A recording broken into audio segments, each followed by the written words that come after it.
This episode is brought to you by Whitaker Garage Doors, your one-stop shop for all things garage doors, proudly based in Peekskill, New York. Your home is a direct reflection of your personal style, and let's face it, your garage doors are the first thing people see when they pull up your driveway. Whether you're looking for the timeless charm of a classic carriage house door or the clean, sleek look of a basic wood finish, Whitaker Garage Doors offers traditional options for every taste and budget. I can personally vouch for their incredible service.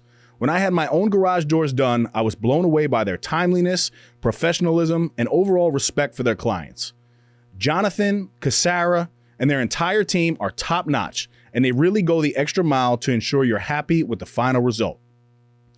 So if you're in the market for a new garage door or need some repairs, give them a call or find them on Instagram at Whitaker_doors. Don't forget to tell them you're a friend of Dave's over at the No Snooze podcast. Whitaker Doors. You won't regret it. Now, back to the Epi. Adversity? Bring it. The struggle? I welcome it. Snooze on life? Never that. I am Dave Regina, and this is the No Snooze podcast. Come on.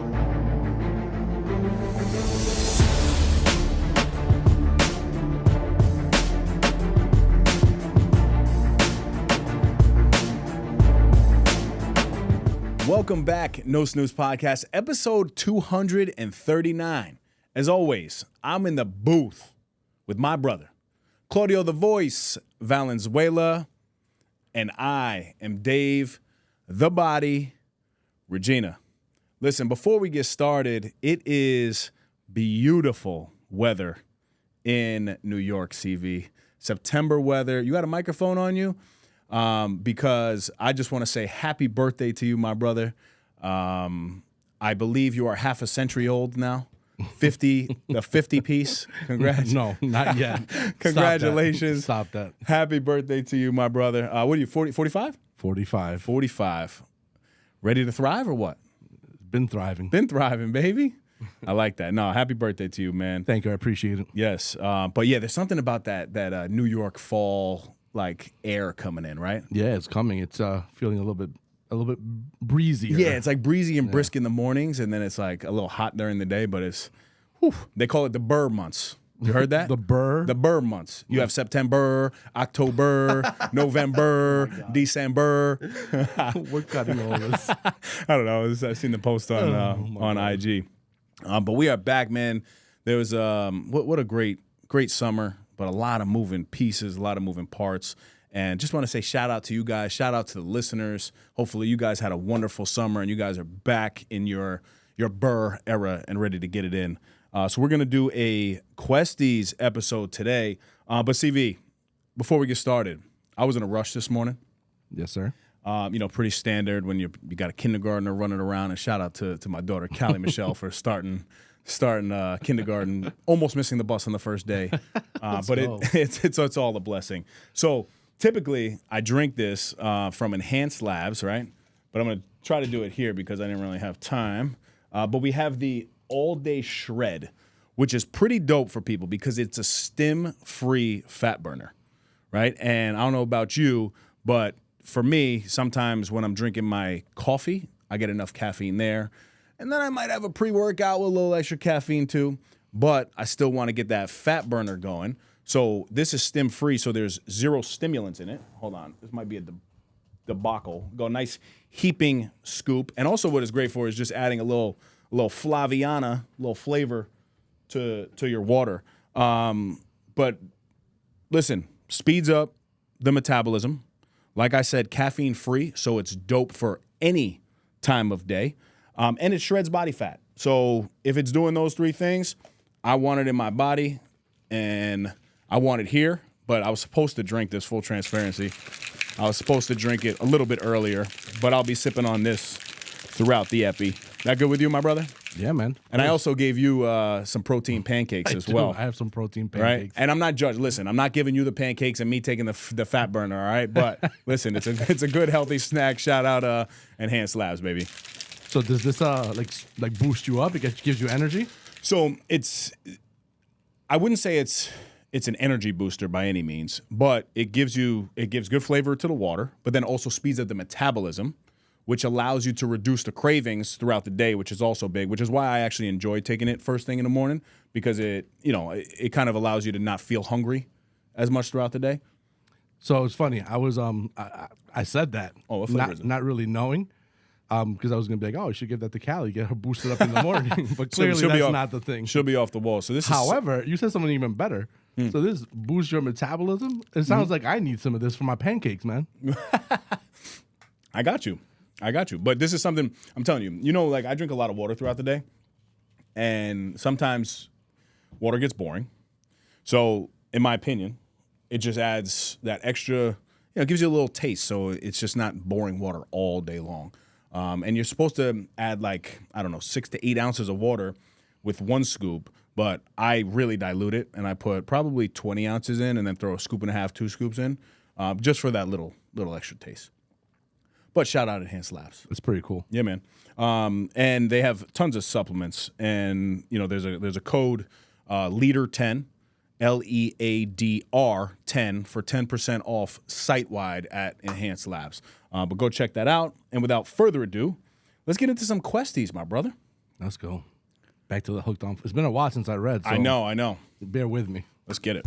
Yeah, get your drink on. Mm-hmm. Question number 1. How do you balance gratitude and striving for more? Oof. So this is very transparently, I think, one of the things that I struggle with personally, really at every level. I feel so grateful for where I'm at and where I'm going and what I've been through. But then there's that devil a little bit of always wanting to achieve and always wanting more. And I feel like lately, I've been achieving these big milestones with a book coming out and, the podcast, and we got Ace going on and speaking on big stages. And it's almost like never enough. But I also think that there's 2 types of people in this world. There's those that are grateful, and then those that are entitled.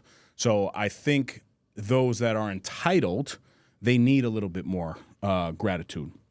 And I do 3 specific things, and I try to do this every day, and hopefully it helps you. The first one is making time for a specific prayer. So if this is something that I'm struggling with, I specifically put out into the air, God, grant me the ability to be able to balance gratitude and striving for more. It's something that I don't miss, right? And my time with God in the morning is very important. And this is something that I just every single day now, I'm even more focused on doing. The second thing is when Katie and I and Callie, we have dinner, right? We do this little exercise where it's 2 things that you're grateful for and then 1 thing that you learned today. And when you're constantly allowing gratitude to flow and even almost forcing it into your life, those thoughts become just a little bit more prevalent and a little bit more, I guess, you're able to process gratitude throughout the day, because I am very guilty of being grateful first thing in the morning and then getting into business, as we call busyness, where you're just so busy throughout the day and you don't even have a second to sit back and be grateful. And then the third thing I think is that I don't think this is necessarily a bad thing, because to me, if I'm just grateful and I'm not striving for more, I'm stuck.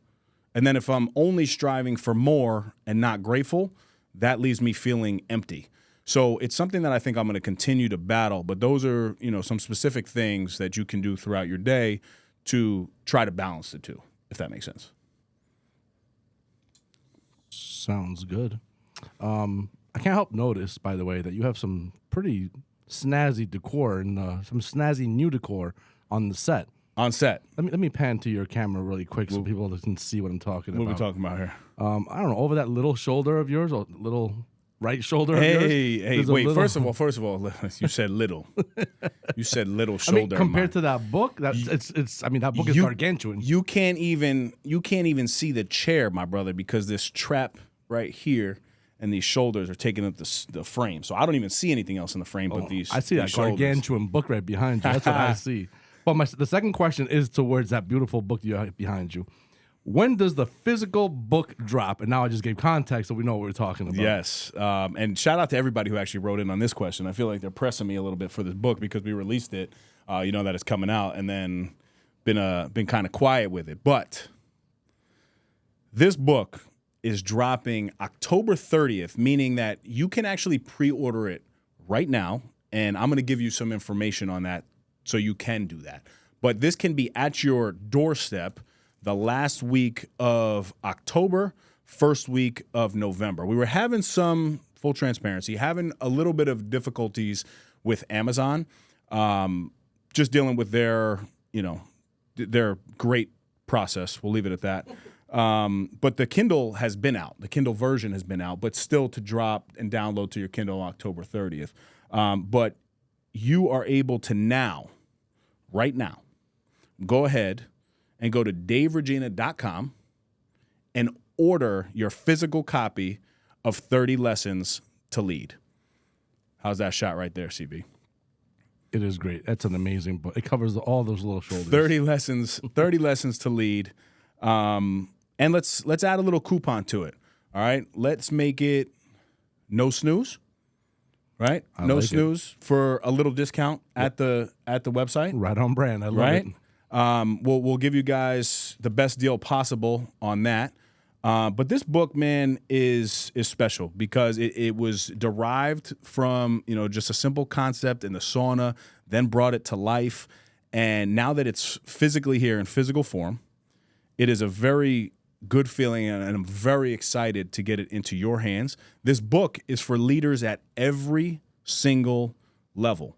And I mean that because even if you're at a high level of leadership in your life, it's still phenomenal to make sure that you're reminded of these principles, right? And there's 30 principles in there. So it is for the everyday entrepreneur. It is for the life athlete and professional athlete. It is for the government worker, for the small business owner, for somebody who completely ruined their life and is wanting to transform. So that's what we mean when we're talking about it's at every level. For somebody who's battled divorce, chronic health conditions, these principles here will guide you. Now, this is up to you, though, because I have a line where I'm saying that it's not inspiration, but it's instruction. And what I mean by that is if you follow the prompts in this book, there's 30 reflective questions on top of 30 action steps, actionable things and actionable items that you can take in your life to move the needle forward in any aspect. Now, you get to decide what you want to do with that, right? Because you can just read it for information, or you can actually sit back, take a piece of paper like I'm currently doing right now, asking myself these questions, and then applying the action step into my life. And I make it very tangible because, you know, one of the action items, right? I'll give you an example. Final thought, action step. All right, cool. So discomfort often reveals the exact place where your next breakthrough lives. Today, identify one situation you've been avoiding because it makes you uncomfortable. Don't overthink it. Just find one and write it down. Now, take the action. Send the message, make the call, schedule the meeting, push the weight, take the step. Lean into the discomfort because that's where your leadership begins, right? So you have these actionable things that really will move the needle forward in any aspect of your life. You sound like you got questions for me, man. Do you or no? No. I mean, I can't wait to get my copy. I mean, it's a pretty snazzy book, and yeah, man, I like it. I mean, it's unfair because, you know, I've been living that book for the last few years, you know, here live in person. Yep. So I'm actually super proud that it's one that the idea was conceived, but now it's literally. And I said this to you in the very beginning. It's literally, you know, right here physically in front of you, and I think that's probably the dopest feeling. Yeah, man. No, it's super special, and again, it's really for anyone that is rebuilding, right? If you're looking to establish presence in leadership, communication in leadership, discipline in leadership, resilience in leadership, and I truly mean that. I'm not just saying that. And if you guys have been following my journey, these are all principles and lessons that I've been able to apply to get to where I'm at today. Again, still got a long way to go, but this is a moment that I'm very proud of. And the book is actually broken up into 3 sections, and I want to make it just easy for you guys to understand. So the first section is all about leading yourself first, right? And if you talk to Dave Regina, I'm always talking about the mirror. CV's been getting mad at me for years because if he would come to me with leadership situations, I'm like, well, look in the mirror first. Look at yourself first, because that's how I live my life. So that's only the first part of it. Then the second part is beginning to lead with intention. So after you face the mirror, now it's time to lead with intention. The way that you're moving throughout your life has to be a specific way that's going to align with where you want to be in your life. And then the third part is leading to multiply, because once you have all this information and now you've gone through the book, you've gone through the reflection questions, you've taken the action steps, now it is your job to multiply, right? Multiply your business, multiply your team members, multiply your family members, because us just having this information means nothing. It's about sharing it and building what you're already a part of, whether that's, your family or an organization. So I'm just super excited for it. So the coupon code, DaveRegina.com, enter no snooze for a discount. It'll be on your doorstep the last week in October. God bless. In case we need to cut this, what's the discount? What's the discount? Can we know, or is that like a surprise discount? No, we can. I can throw. So I'm going to make it cheaper than the Amazon listing price, right? To entice people to go to this website, and you can leave this in. It doesn't matter. This is all action, all good stuff. But I can throw. I'll go 15% of a discount. Nice. On top of the book, and then also what we're doing is I have these little bundles, right? So I have a 3-pack, so you can gift 2, keep 1. Yeah, that's cool. And I think that's listed at like $45 for 3 books. We have 10 packs. I have 25 books, and then I also have for universities and some colleges that we're going to be speaking to in bigger organizations between 100 and 500 copies as well. That's pretty awesome. Yeah. That's pretty cool. So it just makes sense, man. Like, this is something that I want in everybody's hand, and it's easy to read. Like, me, man, 10 pages a day. You know what I'm saying? Yeah. So this book isn't even 300 pages. It's 220 pages. But the book is packed because the words aren't so small. It's easy language to understand. It's very much in my voice. Like I let a couple people just read through it, and they said like, "Oh my God, Dave, it sounds like you're sitting on my shoulder, like just in my ear. Like take the step, lift the weight, do what you got to do." So I tried to bring that out, my personality into the book, but really make it simple for people and tangible. Because again, a lot of information is great, but if you don't take anything away from it, that's where I think we lose people. So I see this as a bestseller, and I'm not just saying that. It's funny now until it's not, my brother. Hey, man, I'm behind you. I like it. So for the followers out there, don't snooze. Get your copy now. That's right. And shout out to the photographer who shot that Let's go. beautiful, beautiful photo right there. I hear he's a pretty good guy. I see that. Let's go, baby. All right. By the way, I didn't say this before, but thank you. Because the questions are all formatted in a nice, small, short, compact way.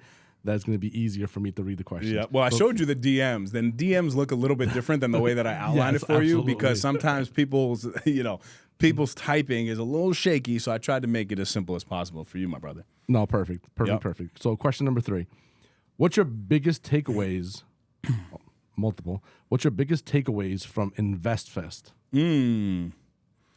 So first and foremost, InvestFest was an incredible just opportunity. Forget being able to speak to thousands of people, just being there alone. I think it's amazing what Troy, Rashad, Michael, Matt is a partner in InvestFest as well, what these guys have been able to build. But I also think, and don't shoot the messenger, this is just my opinion on it. I think it's in Atlanta for a reason, CV, because New Yorkers were very rude. We're not as welcoming. Well, so, New Yorkers are rude no matter where you go. That's what I'm saying. But, dude, when I tell you, you're talking 25,000 people a day, 75,000 over 3 days. Everybody is just walking through this big exhibit hall, dapping people up, saying hi. Hey, what is it that you do? How can I help you in your business? In New York, it would just be silent because we don't talk to anybody. We just, don't talk to me. Don't talk to me. So the Southern hospitality is so real. And just the energy in that arena is just the most positive energy that I've ever been around, right? And I went last year, and to see it from last year to this year, this was year 5. This was the biggest. Just an incredible experience overall. So shout out to those guys for including us in it. But there was a couple takeaways. The first one I would say is, and this actually confirmed the thought for me, that more eyeballs do not mean more sales.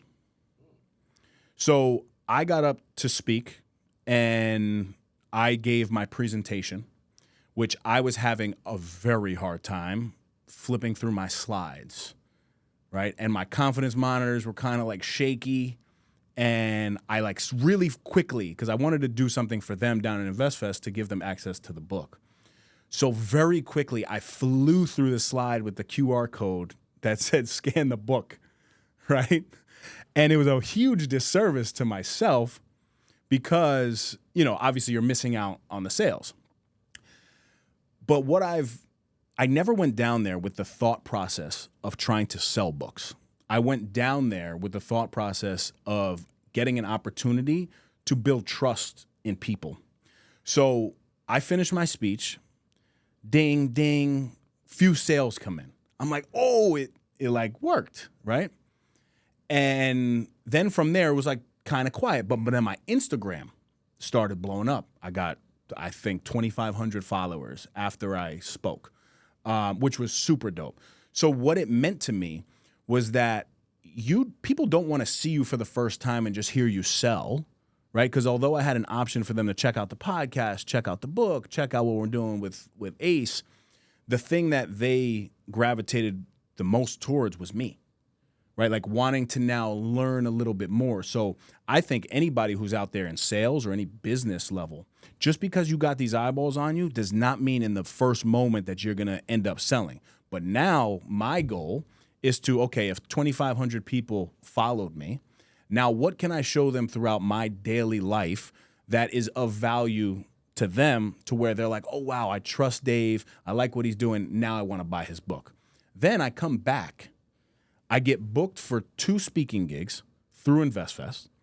And then one that hit me up and said, hey, this was actually an older relationship, but because of what they saw with InvestFest, they said, hey, I want you to come give a keynote to 360 employees of mine.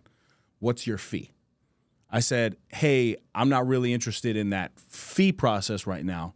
I want to put a book in everybody's hand. And that was a relationship that was prior to InvestFest, but putting myself on the InvestFest stage, those guys allowing me to speak, solidified for this person that they want me to come speak to their company. So I think you have to give yourself some time from the point of contact to the point of sale. And I think too many of us in business, you rush that and you try to like, oh my God, you know, I just got 1,000 new followers and nobody bought my stuff. Like, it's okay, it'll come. But the second I delivered a speech to, you know, thousands of people, I got 2 book sales. That could be very deflating. But then 2 days later, 400 come in. You know what I'm saying? So you need to keep that in mind. So that was major. The next thing, you have any questions on that? I do. I see you. Go ahead. Because it sounds like, well, we all know that, you know, Dave Regina is not synonymous with, you know, techie tech. But I think in the future, I needed you to click my slides. That's what I was going to tell you. Next time you need somebody. It could be anybody down there. Yeah, just can you click for me so that way you can kind of go at the same speed that because you're probably like there talking and you're not like time is relative at that point. So you're just like kind of like your hand is doing one thing and your mouth is doing another. So that would be number one. The other thing to make it easier on you, just put the QR code in the beginning and let it rock the entire just leave it there. Yes, right. Because that may have. I mean, you felt deflated as you explained it for a couple of moments because a couple and then that was it. But maybe if the QR code was on there longer, it would have been like times, you know, exponentially. Right. You know. But the thing is, like, and I was talking to, you know, some people close to me, and I was just like, yo, like, my goal here really is not to sell a book. Like, it doesn't matter. I want to get people who are interested and align with what I do. Well, it's the audience. Because then it's my job now, right? If they find value, I only want people these days buying my stuff and rocking with me if there's alignment in their life. They have to believe it. You know what I'm saying? Like if you're somebody that has no interest in personal professional development, that's fine, but I'm probably not the person for you. So the 2,500, 3,000 people that ended up following me after that, that's a core group of people that now you can convert to sales by providing them tons of value. And that was a conversation. It's ironic that it happened that way because I said to somebody close to me, I said, if I sell one book, it's a win. I sold 2. So major win. You know what I'm saying? So like but then got 400 2 days later. Yeah. You know what I mean? So it just, I don't know. It's a odd thought process to really embrace. Well, also nowadays things are different. And I think to that point that you're making, I mean, think about like, I don't know, 20, 30 years and backwards, people that were in any kind of a space of like wanting to sell or whatever, or just get their name out there, they would have to go to a place like this, speak, get people excited about them, and then maybe like, oh, you can buy my book here. So in those moments, yeah, you want to be able to like sell my book, you want to be able to capture as much as possible. But nowadays, everything lives on social media, everything lives on your website. The books being sold on that day is not the ultimate goal. Mm-hmm. It's really getting your message out, which is already happening. People following you is the next best thing. And within time, they're going to be able to find whatever it is that you may have. But at the end of the day, what ultimately the biggest win is, you got your name out there. You got yourself out there. People are like getting to know you. And that's the growth that you, Mm-hmm. I think that's the best part of what's happening in this whole thing, you know? Yeah. I also learned that, I guess my biggest takeaway is that I'm supposed to be there. Like this. But we all knew that. You're the last one to get the memo. Yeah. The rest of us knew. Well, you know what's funny about that, and I truly mean this, man. So you always have this level of doubt, these limiting beliefs, no matter where you are in your life. And I'm proud of where I am, but also so excited for where I'm going to go. And if you told me 5 years ago that I would be on a stage like that, I would have been like, oh, yeah, that's all I want. That's it. You remember, right? Like, this was it. But now that you're here, it's like, okay, like, what's next, which is great. But it also solidified to me that I'm doing my job, because there was a couple different individuals that came up to me after. And this one gentleman, he literally stood up out of his wheelchair to take a picture with me. That's wild. You know what I'm saying? Like, Yeah. powerful, powerful moments. One guy came up to me crying and was like, you were speaking directly to me. My addiction stops today. Pulls out his phone, shows me a $75 purchase to Nike for going to buy gym clothes. Right? Like, taking action in that moment. Literally showed me the shopping cart. Yeah. Just to say thank you.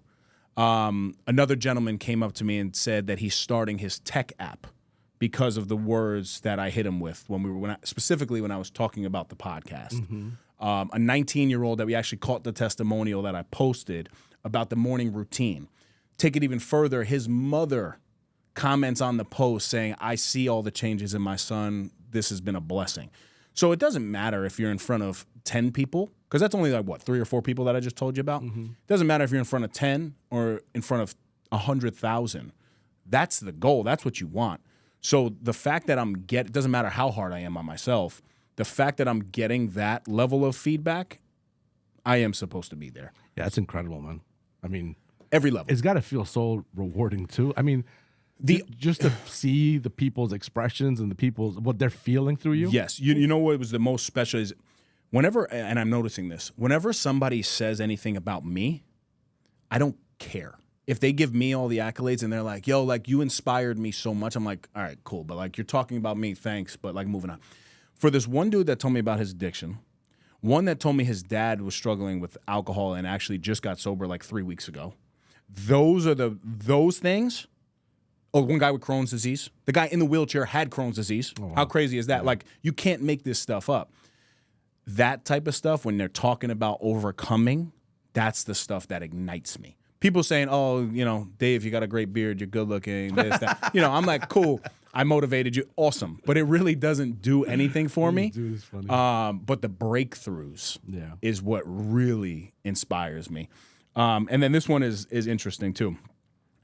So I strive to be very prepared in my life. I'll give you a good example of preparation.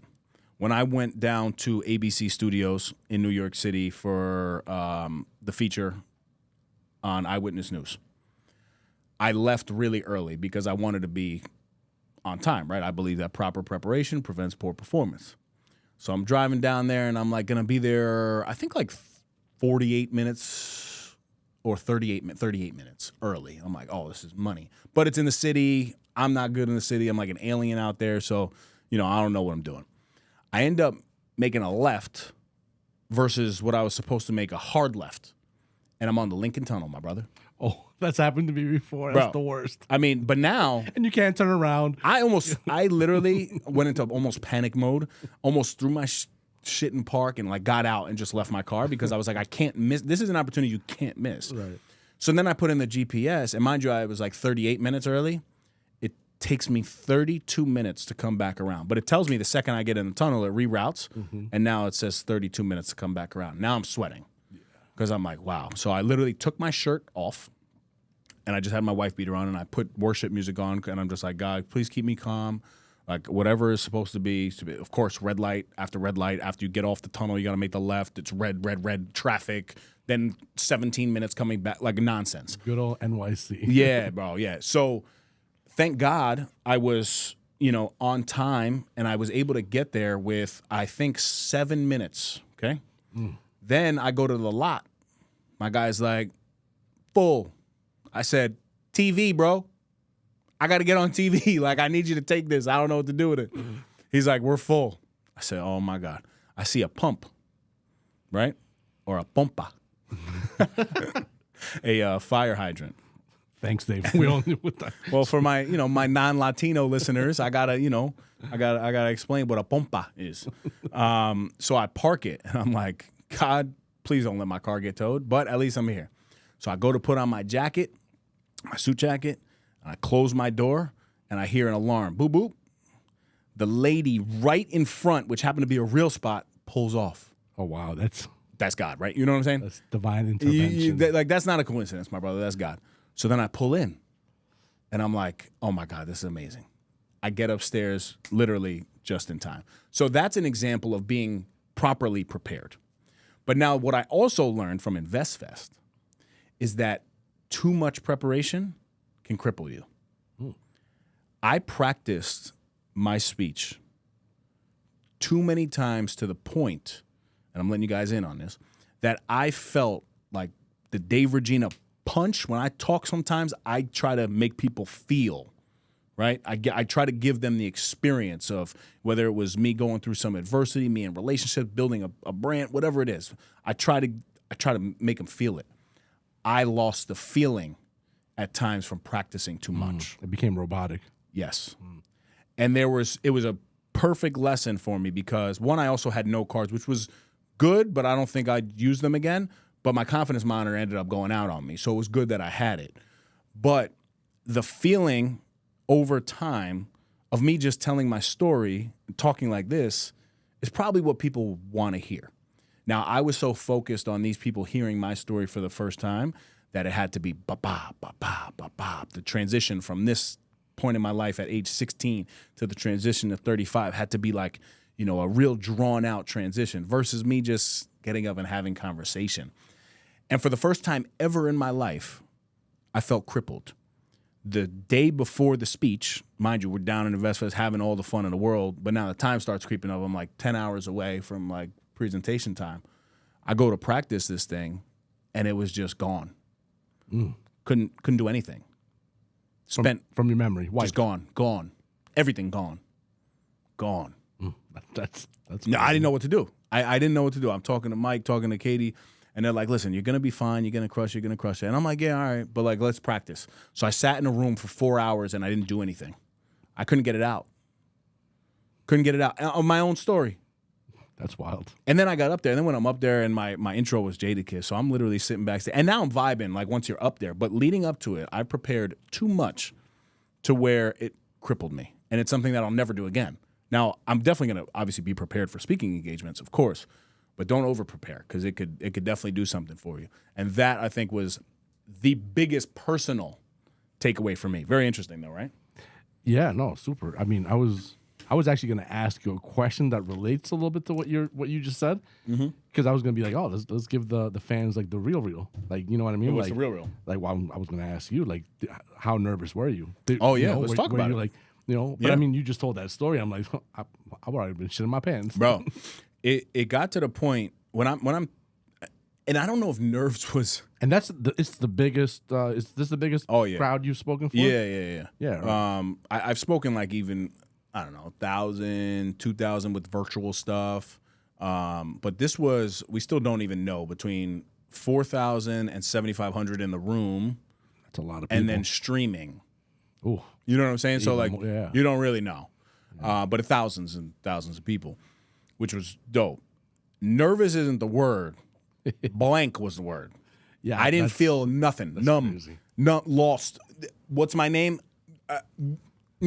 So how did it go? I mean, I don't. Do you even remember? Do you remember it or no? Yeah, I remember. I remember. So how did it go? Were you very able to clearly? Oh yeah, no. So again, you jumped into like I am my shooting 3 mode. I am my toughest critic by far. But the second I got off the stage, I had a morning show waiting for me in the back. Oh, I'm so and so from Atlanta, 7 whatever. Want to get your information to connect. Thank you so much. Moving on to the next one. I see Katie and Mike, Dave Slater, all these guys are like, yo, you did great. I was already thinking about the 25 things that I should have done and could have done better. Yeah. I need to get better. That's why that first question that we spoke about, where you're like kind of enjoying, striving for more, but also being grateful. Mm-hmm. I took away from myself because I made a significant impact in people's lives just off of the 4 stories that I told you about those people who came up to me. But me, I was just like, what? I need to switch this. I need to switch this. I shouldn't look down. I should have not said this. I could have. I spoke to Sean. Mike had him on FaceTime. He was like, yo, bro, you killed it. Good job. I said, honestly, 7.5 out of 10.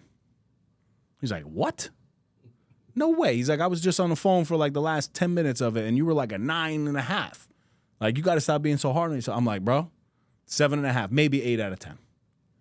And it taught me so much of, I can't go into it. And then Mike literally said, he said, what did you want? Like, what do you want? Do you want the place to blow up after you're done speaking? Like, what is it that you, and it was a great question, because if you would have told me before I spoke. And the answer is yes. Yeah, no, just, that's it.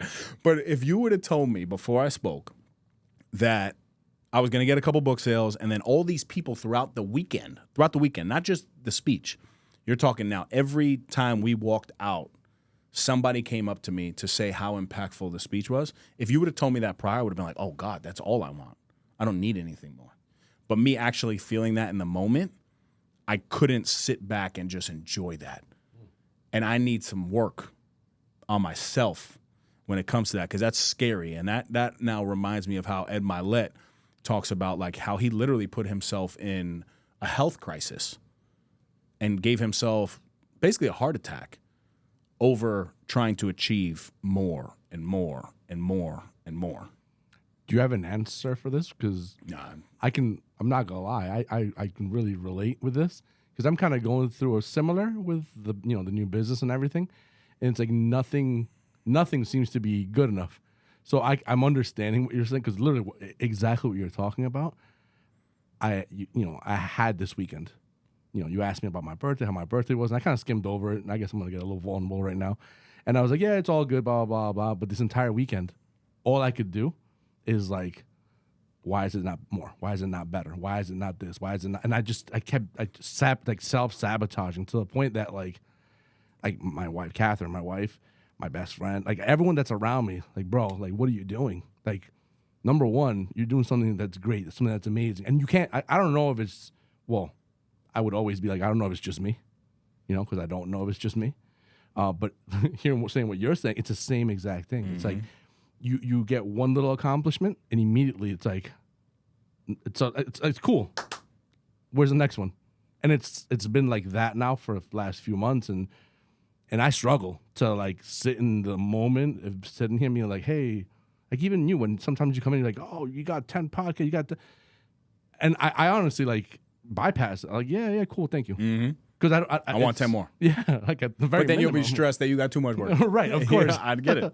So how do you? I mean, I guess you don't know the answer, but how do you overcome that? How do you stop that? How does that like? Because it f's you up, man. Like this weekend, like I did all that to myself. Nobody else did anything to me. But so I would combat that with saying that it f's you up unless you stop unless you stop taking actions on certain things, right? So what I did and what I needed to do right before I spoke was I worked out, obviously, just because I needed to move my body, and then I meditated. And in that meditation, I was able to get calm again and clear. And then after, in terms of my like immediate response, I wish it was a little bit different, but I'm being very honest of what it was. It was very similar to what you're talking about. But then the days after, I've been meditating on this and really sitting and enjoying the moment now. So one thing I'm noticing, I'm actually able to tap into, and it's a skill, tap into a feeling as if it were currently happening. So like I've now been able to tap back into the feeling where I'm sitting in my meditation and I'm putting my hand on that gentleman so he can stand up out of his wheelchair, tells me about the Crohn's disease, asks me for a photo, and tells me that he wants to speak just like me. And even as me, I'm saying that right now, I feel it in my body. And now that's all I can do is try to basically relive those moments and understand how grateful I actually am for that. So yeah, even though I messed up in the moment, it doesn't mean that you can't work to be better, you know? And then also taking time to kind of just relax for a minute is probably important, but I can't be the one to speak to that because I don't do that. I've already booked, 3 different things from that. September, I got, 4 other podcasts that I'm going to guest on from this type of stuff. So yeah, I mean, I don't know if it goes away, bro. And I don't know if we would be built the way that we're built if we didn't have this struggle. But now some people go too far with it and literally they get too overwhelmed and then God forbid they commit suicide or something. You know what I'm saying? Like it's to that level of certain people where you're just never fulfilled. I don't feel that. I feel just wanting to like, I want more impact. I want more impact, and you're like, I want more. I want to help more creators bring their vision to life by coming to this studio and being able to produce their story for them. That's an amazing feeling, but it's very relatable, I think, to people just in business. Yeah, 100%. So I didn't give you anything to do, but it's good for people to hear. Not to take action, but definitely the relatability. Yes. Relatability is good because it's wild, man. It's you can't control it. I feel like you can't control it. No, I can't control it. No, absolutely not. And the irony in this whole thing, like for me, the weekend, like I gave myself the stillness, calmness of not having to work. I did everything in my power to because I don't stop working. I'll go home and I'll edit and I'll go home and I'll go on vacations with my laptop and I'm working throughout the vacations. And I gave myself like no work. I busted my behind to get everything done by like Friday or whatever it was, or Thursday. And then Friday and Saturday, I did nothing. So you would think, oh, this dude just enjoy the, the calmness. Did you hear my birthday message to you? I did, by the way. Thank you. I saw it. But it was speaking to this. Yeah. It was speaking to this, that you're exactly what we're talking about. Yeah. Like you're your own worst critic when it comes to this stuff because you're doing absolutely incredible things. You built a whole business off of like what started as just like a little passion of yours. And now you got a full-time business with people working under you. Like that's dope. Right? Like if we told you this years ago, you'd have been like, nah, probably not. But if I could do it, it'd be a dream. And now you're living the dream and you're like, oh wait. I need a bigger dream. Yeah. It's crazy though. It is. But that's exactly what I remember saying when I was saying happy birthday to you. I gotta get rid of this, like, because you just saying that made me feel so uncomfortable. Oh yeah, like giving you the yes, but I relate to that, bro. Like I'm telling you, anybody who tells me that I did this for them, I'm like, eh. But if they throw the piece of, my dad has the addiction, or I am now gonna lose 100 pounds because of this, like they have to give me that versus just saying, yeah, good job, yeah, kudos. Yeah, you know what I mean? Like I don't like that part either. No, yeah, I'm not, literally not, I don't know if I'll put this on the camera or not when I edit it. Yeah. But I'm literally nodding at you, and all I want, my head is like, he's twiddling something in his hand, and he's like, I don't, like what's going on in my head is not receiving that. What's going on in my head is like the complete opposite of like, it should be this or it should be that, and it's like it's bad. It's got to get that out of there. I feel you, my brother. Okay, all right, let's move on. This is too much. But thank you for that. Question number 4. What was it like meeting Philip Anthony Mitchell? Bro. So I don't know if you know who he is, but Yes. he's the biggest pastor. And it was crazy because I had told my barber month before InvestFest, yo, Philip Anthony Mitchell's actually speaking right before me. I'm going to go up to him and I'm going to tell him that you put me on to him. I saw the little saw the clip. little clip of it, right? That was pretty cool. Yeah. And then I did exactly that. And then he even prayed on me. And his prayer for me was very simple, but it was basically, just to give a scope, it was for me to continue my walk with God, which is something, if you've been listening to my story, like that's really all I want. I just want more of that spiritual piece, more of God to come into my life. So I don't think it was ironic for him to pray on me like that. When that dude speaks, I feel those punches I was talking about, I feel it, because this is somebody who grew up in Queens, right? Not too far away from where I grew up, Mount Vernon. He, I think, had the gun cocked, ready to blow his brains out, and then had this rude spiritual awakening that then turned him to Jesus, and now he's inspiring millions. So people like that, like I don't really love pastors that are just, well, besides Joel, but pastors that are just like born into it and just kind of have this like perfect, life, because my life is very imperfect. So his relatability to me was huge. But being able to feel his presence too, that boy put hands on me, and literally I was like, I'm anointed. He spoke before you? He spoke right before me, yeah. Oh, that's what brought it back then. He brought back the What do you mean? your whole speech. Yeah, literally. Yeah. And I mean, the way he just words things is phenomenal. But I was curious, though. So he's very, very about Jesus. And it's the Bible way or no way. Whereas at first in my original walk with God, that was too much. I used to make fun of people for responding, saying, how are you? I'm blessed. That used to be, I would laugh, right? Because I couldn't relate to it.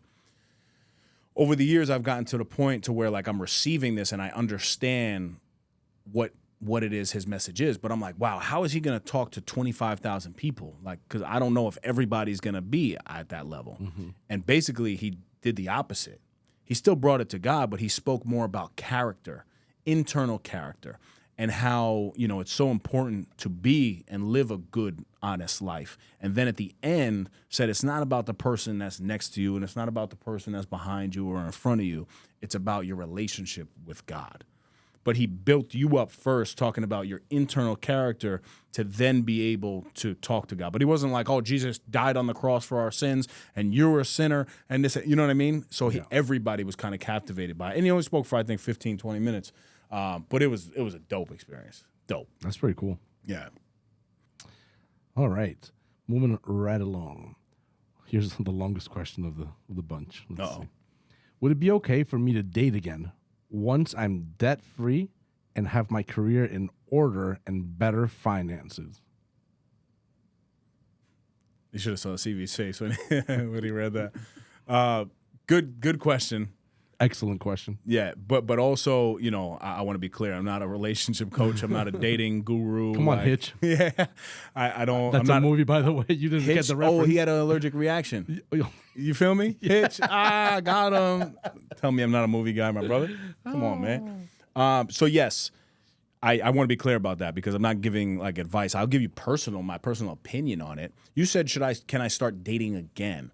So I think it's super important for anybody to work on themselves, right? And I could relate to this because once I went through a breakup, I made it a point to not necessarily chase women, but chase structure in my life, to bring back the things that I needed in terms of discipline and making Callie, my daughter, my first priority. So whatever it is that you need more discipline and structure in your life, you need to prioritize that first and build yourself up. Also, when I was in that season of my life and I was dating women, I was very transparent where I was at. Hey, I'm not necessarily looking for a long-term commitment here. I don't really know what I'm doing. I'm really kind of trying to just find myself. If you want to go for coffee, you want to go to dinner, like that's cool, but that's where I was in my life. So I put this back to you to say, if you are going to see people and you're going to date people, be transparent. I don't know the situation with the debt or the job, but just because you're in debt and maybe not on the career path that you want doesn't mean that you're not deserving of a date or dating. Now, I don't know what you define as dating. If you're talking about being sexual with multiple partners, that's one version of someone's dating. That's not my version of dating. Or if you're just trying to connect with people and, go have a conversation with one person, go have a conversation with another person, get to know people, that could be a form of dating. So somewhere in the middle, I don't know specifically what it is for you. And if you're coming from like a biblical standpoint, that's obviously completely different. But I would say transparency is key. So work on yourself first and be transparent. Don't lead people on and make it seem as though you're in this phenomenal place in your life to try to attract men or women in when you're really not. Because anybody who's going to date you, knowing the things that are going on in your life, probably will be somebody that would be supportive of you for a long-term relationship if that's what you're looking for. Does that make sense, CV? The big dater. Yeah, The big date. That was a tough question. But I think, right? I think like working on yourself and then transparency is cool. Would you give me 100%. Would you give any other the advice? Things with that? No. The advice I think was spot on because I was thinking about it and I guess I kind of, even when you showed me before, my immediate reaction was like, well, what's the problem? Why can't that just happen? Like, why can't you just date? Right. Like love is going to find its way regardless of what's going on. But then as you kind of eloquently spoke, there are a lot of differences to what that really means. Right. And, so it makes more sense that way. Yeah. But no, I mean, I think it's. And also, if this were me, I think an action plan, especially to get out of the debt, because the debt, in my opinion, is different than the career path, right? Because debt is something that can hinder a relationship, right? Because if you want to buy a home with somebody, especially you get married to somebody, right? Yeah. Like that person deserves the honesty of saying, hey, I'm in $10,000 of debt. Hey, I'm in $2 million worth of debt. Whatever it is. Give me your social security number so I can run a background check. Right, but it's true because I think it's worse to get into a relationship with somebody and then be thriving a couple months down the line and then they end up finding a piece of mail that you're, $25,000 in debt on this credit card or you owe this. Whereas if you told somebody, hey, look, I'm not really proud of where I'm at, but also I've been allocating $700 a month towards my debt payment and I'm in a good position to where we can still go out. I can treat you to dinner. Yeah. I can take care of these things for us, but I want to be transparent about it in my life. The people who run from you are the people who are not supposed to be in your life that you're dating. But there are people who might be like, okay, I'm coming off a bad breakup myself. Like I'm just looking for someone to connect to. And, that's fine. If you're an honest person, I'd rather you be in debt than be dishonest. The more you talk, the more questions are like coming up, right? And that's the part that we don't know because it's just a listener that just put a question out there. But I'd be more interested in knowing like what's the levels, the habits. What are the habits that have led us to get to this place of debt? And I don't know if it's little debt, big debt, gargantuan. Like I don't know. Well, debt is debt, though, right? At the end of the day. But I mean, everyone's in debt. Bro, I own a home. You're in debt. True. Like your bank owns the home. But for example, owning a home. And that's your debt, it's not bad debt.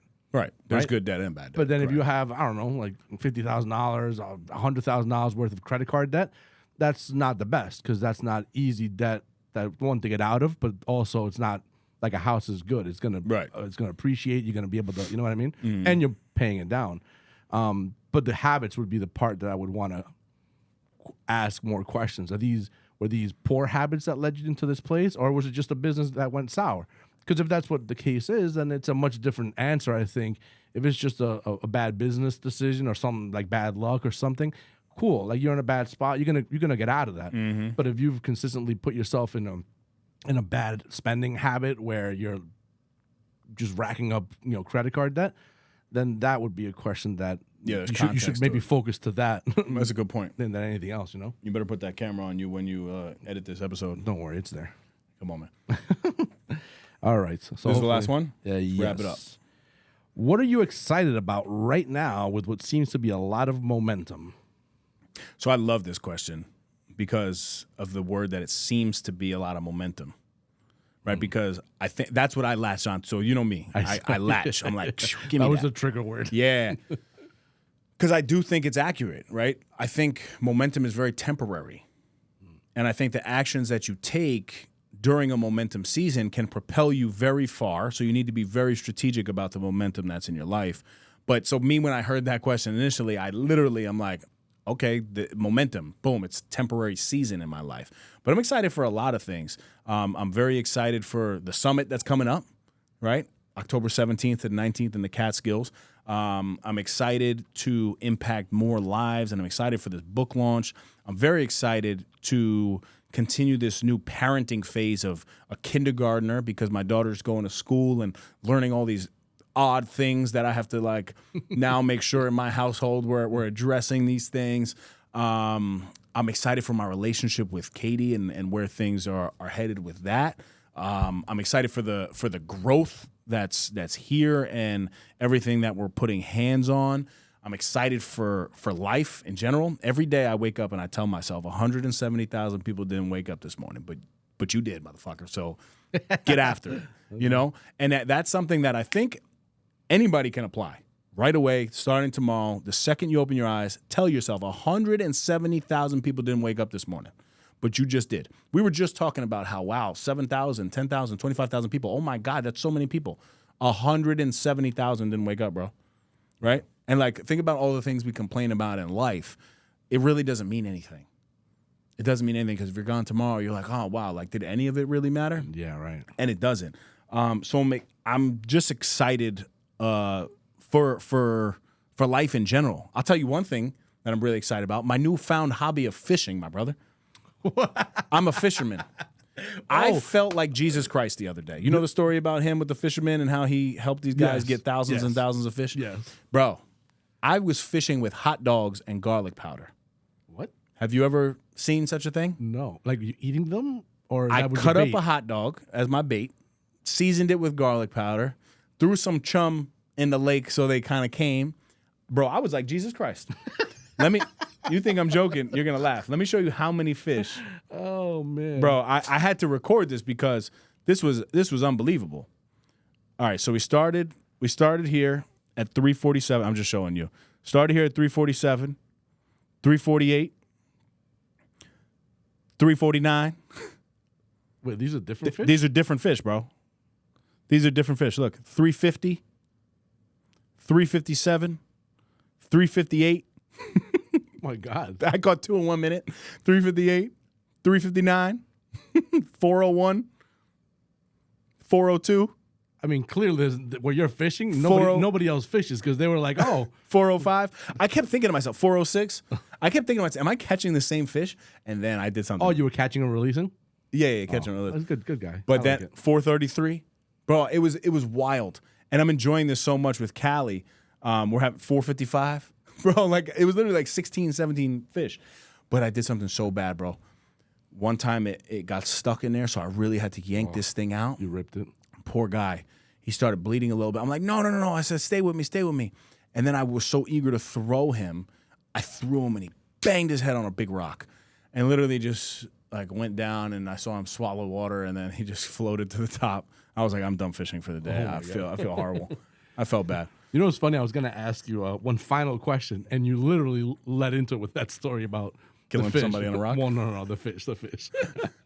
So number one, why did you get into fishing? Why? Yeah. So my dad has been a fisher my whole life. Okay. So he loves fishing. Perfect. Right? So what made you want to do that then? Because fishing is pretty boring. And I'm going to get to my question, my actual question in a second, right? But you said, I want to fish. My dad's been doing it for a long time. Yeah, it's very peaceful. I'm on the water. So my mom bought Callie a fishing pole for her birthday. So we set it up, and I just like kind of, had been going out there putting worms on it, but I'm like, these worms are a little nasty, like whatever. I don't like the smell of my hands. And put the hot dog on. So I put a hot dog on instead. But I really do enjoy, like, time just flies. So and that I was sit back and I'm peaceful. That's going to be my question, right? Because so they say that fishing is really like, it's a good way to find stillness and calmness and work on patience. Because a lot of people will go out there and fish and not catch anything. Obviously not you, Jesus, because you caught like 17 have hot fish. Dogs, bro. They don't have hot dogs. They need hot dogs. So I was going to ask you a question about how do you achieve patience when, and I already know you're a very impatient guy when it comes to like getting your results and working and this, and not in a bad way. It's just like that's the way I think we motivate, we kind of keep going. But how do you find patience? So when you said the fishing thing, I'm like, I wonder if this dude is doing this to find patience. So what I didn't tell you is the day before that, I went out there with worms. Before that, I went out with worms and they were biting nice. Then I hit something on my rod with the slack or something like that, that the next day I went out, they were biting but just taking my worms. So I wasn't catching any fish. Every time I would pull it up, empty. Every time I pull it up, empty. And now I can't sleep because now y'all stole all my worms. I'm tight. I'm telling Callie tomorrow we're going out there. We're catching fish. Like, we're going to figure this out. I'm on ChatGPT. What bait is good for this lake? I need to catch these fish because my daughter is probably embarrassed that her father couldn't catch nothing. Like, I got this. So I'm like researching all this stuff, my personality, right? I go to even the store. I'm talking to the Mohegan Sportsman This is people. hilarious. Yeah, bro. And we start talking, whatever. So then the next day, though, I go back and I said, all right, you know what? My goal is really just going to catch one fish today. Like, I'm just going to catch one fish. And also, there's different things. You have the lure that, like, you throw out and then you reel in. You throw out every time. But then you have a bobber that you can put either a worm or a hot dog on it. And then it just waits. You just sit there. You stare at it until it goes, whoo, and it starts dropping. And then you're like, ah. And then you get panicky. And you're like, ah, come in. But what I also noticed, too, the other day, when it starts hitting and that thing starts bobbing, I was immediately reeling it in. One small adjustment needed to be made. You have to wait for the bobber to go under the water, which means that it's in the actual fish's mouth. So all I was doing was allowing these guys, they were tasting this worm, and then because I was yanking it so fast, the worm was probably falling off and they were just eating for free with no catch. So I made these small adjustments, and as I was making these adjustments and I'm sitting there, I'm like, wow, this is like life. Right? And it's all about the discipline. So you asked me, how do I become patient when it comes to that? It's just discipline. So when I threw that bobber out there, at first I was just reeling it in. Then I said, you know what? I'm going to let it sit for 5 minutes. Put a timer on, and I just sat there. And while I was looking at the water glistening and like I'm looking in the, the backdrop of the trees and all this stuff, I'm like, wow, this is amazing. I'm feeling so grateful today. But the bobber's just sitting in the water. And then, boom. Then the first fish bites. And now it really bites, and it takes it under the water. And then I reel it in, and I caught my first fish because I was able to be patient. And then I was like, oh, I got this formula. Put the hot dog on. Just wait till wait till that bobber goes underneath, and then boom, like you're going to now be Jesus Christ. The hot dog thing is But then even yesterday I go out, and I didn't catch one. I caught one little one. With hot dogs? No, yeah, but nothing. I got nothing. Well, I mean, you did get all of them, so they all know now. They're all like, They're not dumb. Right. But I went to a different section of the lake, too. I'm trying to trick these fish, bro. You think they don't talk? That's what I think. The network, man. They start networking. They're networking out. They're like, wow, we got a new guy with hot dogs. Yeah. Don't take the bait. Nope, don't do it. But yeah, I think it's a great lesson just in life, man. Go fishing. Cool. I like that. Right? It's pretty good. Should be the title of the episode. Go fishing. Go fishing. Yeah. Go fish. People be like, what the hell? Dude is talking about fishing now? Go fish. What a leader. Go fish. All right, so that's good, right? Yes, sir. That was 239. Listen, I just want to say thank you guys for tuning in, for listening to us. Let us know. Give us some feedback on what you guys think of these episodes. I personally enjoy it. I think CV behind the camera there, we're having a good conversation. This is the type of stuff that I enjoy, though. Feels very like genuine, back and forth, conversational, and the fact that people get to write in and send these questions. I still wonder myself, why do people want to listen to us? But clearly, we're continuing to grow. We'd really appreciate it if you guys continue to like, share, subscribe, do all the things. And listen, if you're looking for a podcast, you should be right here in Kai Vision Studio in Stamford, Connecticut. You're about to be in October before you know it. Now, if you just happen to be one of these content creators that have been thinking about this, and you're like, yeah, I'll start next year. By next year, you could already be 3 months into your new podcast. So why not do it? Tell CV that you heard this ad. I promise you he'll do the right thing. He'll give you a special deal. And I'm here for 5+ years. You have a phenomenal product. You have a phenomenal person behind the production that's willing to bring your story to life. And a lot of you guys listening to this right now, I'm talking directly to you. It doesn't matter if you're in leadership, doesn't matter if you're in sales, doesn't matter what you do. If you have a voice, CV will help bring that to life. So I just want to make that clear. And as always, you guys could shop the latest merch at nosnoozeshop.com. And until next time, stop snoozing. Get up and go fishing. Get that podcast started, baby. Let's get it. Thank you guys for tuning in. That's another Epi in the books. You can follow us on Instagram at No Snooze Podcast and leave us a 5-star review wherever you listen to us. Subscribe to our YouTube channel, No Snooze. Shop the latest merch at NoSnoozeShop.com. Come on.